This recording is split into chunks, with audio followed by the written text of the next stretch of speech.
Hello,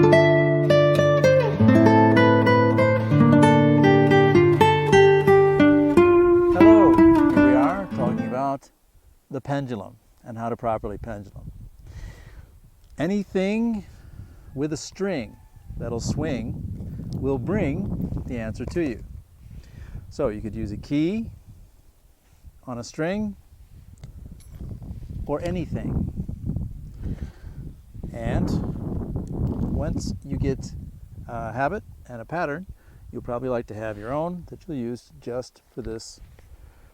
You brace your elbow and you hold the pendulum in your right hand over the center. And with your left hand, you put it on your heart and ask, what's my life force energy units today? And watch in which direction the pendulum swings. That's your baseline number. Write it down.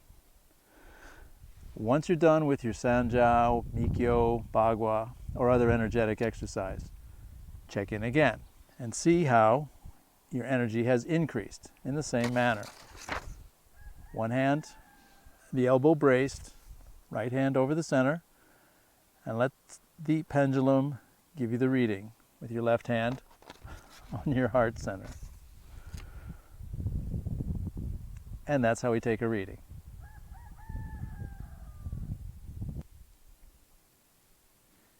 Anything on a string that'll swing will bring you your answer.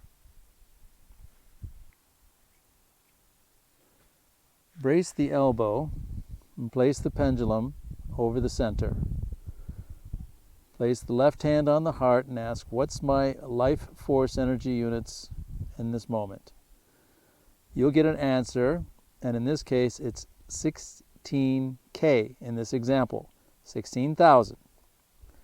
Write that number down. It's your baseline number that we take before we do any energetic exercises. Sanjiao, Mikyo, Bagua. Write down the number, do your exercises. When you come back, brace the right elbow and ask with the left hand over the heart, what's my life force energy doing now? You'll see the increase. Write the increase down. In this case, it's 24K, 24,000. So we had a nice increase in our life force energy units due to the exercises in this example. Write the number down and make any comments, how you felt before, how you felt after. And that's how we use My Energy Journal.